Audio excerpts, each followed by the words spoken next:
Zalmay Khalilzad has been trying to bring the two warring factions to the table and prevent parallel inauguration ceremonies from taking place.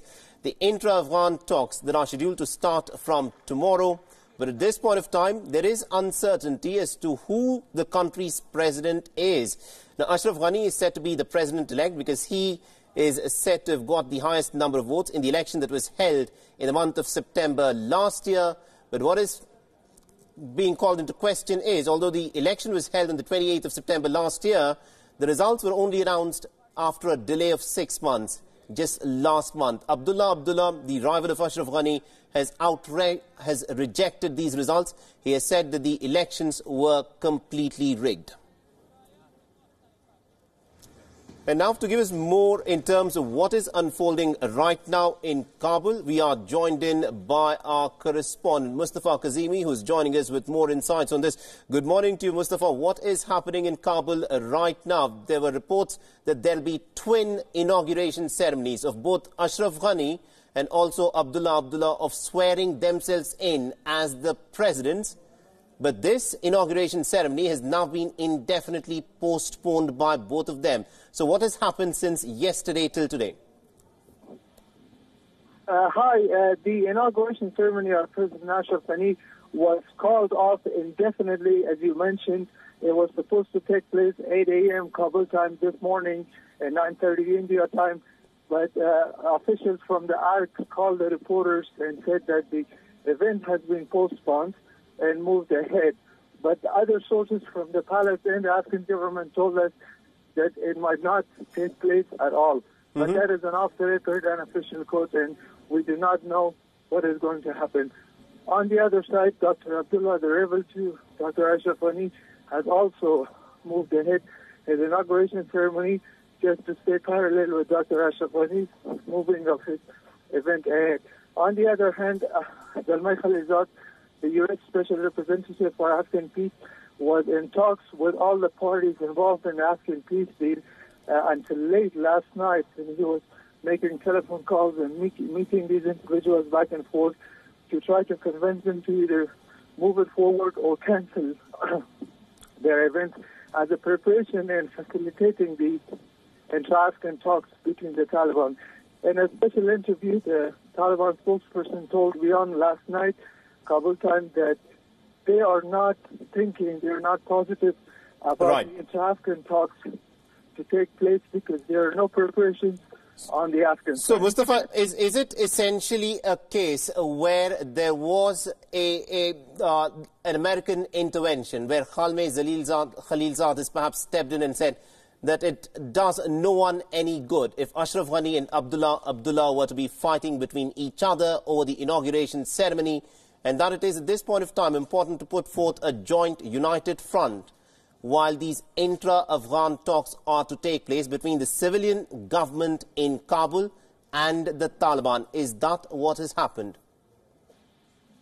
Well, so far the situation is fluid. We do not know anything for certain, but these are codes and speaks coming out of the palace and government officials off the record. We cannot say for certain what is going to happen in the upcoming hours, but we do know that the U.S. Special Representative Dr. Zalmay Khalilzad, he has tried his best up to his late night hours into the night to try to convince either President Ashraf Ghani or Dr. Abdullah, or maybe both, to either move ahead their events or cancel it, just as a preparation to facilitate the inter-Afghan talks that he has been working for over 8 months on them. Right. Now, the question that, everyone would be pondering about is because the intra-Afghan talks were slated to start from tomorrow. The Taliban and the civilian government of Kabul was expected to sit on the either side of the table and discuss several issues. The question is, will these intra-Afghan talks now kickstart from tomorrow? And if they do, who will be representing the civilian government in Kabul? Well, the Taliban spokesperson last night told me that they are not certain that the Afghan government is ready for the intra-Afghan talks, because they said that one of the preconditions of this conversation, of this negotiation deal, was that the Afghan government release 5,000 of the Taliban passengers and other conditions that they had, and had mentioned it in the U.S. Taliban deal. The Taliban spokesperson last night told me that there might not be any inter-Afghan talks, even though they are completely prepared. But the Afghan government is busy with their own political games, as he used the word game, and might not be ready for the... Now, this of course, is not a strange or a new situation for Afghanistan. Afghanistan has seen this before. When the elections were held in 2014, again, Ashraf Ghani and Abdullah Abdullah could not decide as to who had in fact won the elections.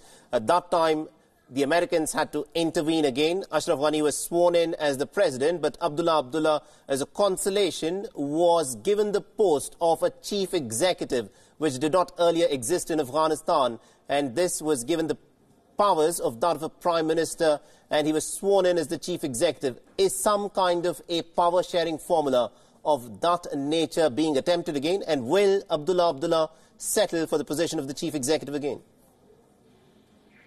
By the law and by the Constitution, the office of chief executive was abolished the moment the results of the election was announced by the Election Commission of Afghanistan, announcing Dr. Ashraf Ghani as the winner of the election. And according to the 5 years ago, the deal that was made between Dr. Abdullah and Dr. Ashraf Ghani, the term of the Afghan government unity was to be 5 years.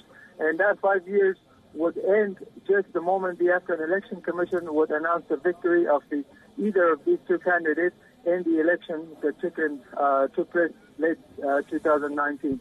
So based on the law and technically, the office of the chief executive, as well as the position of Dr. Abdullah, is abolished, and he is not a government official now, but he claims that the Election Commission has discarded his vote and has calculated the vote in favor of President Ghani. All right, we'll have to leave it there. Thank you very much indeed, Mustafa Kazimi, for joining us and getting us all those insights in terms of this very fluid political situation in Afghanistan right now. It remains to be seen as to how both Ashraf Ghani and Abdullah Abdullah will be able to resolve the differences between themselves.